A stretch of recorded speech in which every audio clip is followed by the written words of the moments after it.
Let's take a look at some of today's big movers, and we got to start off with the selling that we are seeing in tech. We've also have Josh Schafer, our markets reporter, here with me to break it all down. But Josh, let's take a look at what we're seeing on the screen, and that's Microsoft and Alphabet. Both of those names in the red, off the lows of the session. We're only about 50 minutes into the trading day, but you're looking at Microsoft now off just about 3%. Alphabet also seeing some losses here, and we're seeing some unwinding of the trades that had been working, right? So a lot of the weakness that we are seeing play out within the market, very broad-based, but really a lot of the bulk of that selling action coming from some of these Mag 7 names that had been working now for so long. Yeah, it's a continuation of the trade that we've been tracking for several weeks now, right? When you take a look at what's led the market lower since basically mid-July, it's been big tech, right? So it's not surprising on a day like today to see big tech leading the way lower. I've talked to a couple strategists this morning that have essentially argued it might actually be a good thing that big tech is what's leading the market lower. When you look at the sectors on the day, the fact that you only see consumer discretionary and big tech lower than the S&P 500, you can pull a positive spin out of that, which is people keep wanting to sort of unwind their Mag 7 trade from those names you're looking at on your screen,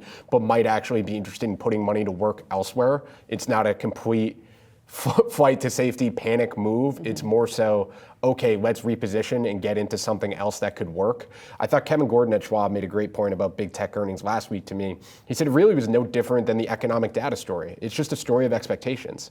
And we had gotten to a point with a lot of these stocks trading near all-time highs that the expectations for them to keep beating earnings and raising revenue guidance and continuing to just go up, up, and up, at some point, you just can't meet those expectations. And so it's not to say that those earnings weren't good, because I think a lot of analysts we've talked to over the last week look at most of those companies' earnings and say, the fundamental story is in pretty good shape. It's the fundamental story isn't quite as great as the market might have hoped.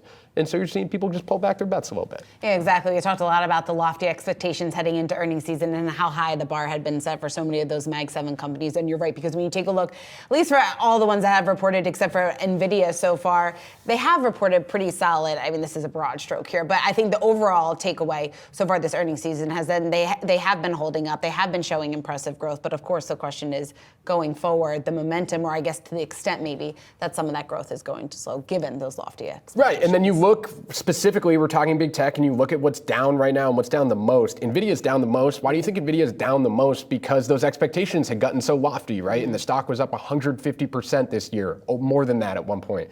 Tesla's down. Tesla had been ripping for the last 3 months. To see Tesla down 6%, a company where the fundamental story is in question and people are wondering about the earnings trajectory, it just adds up.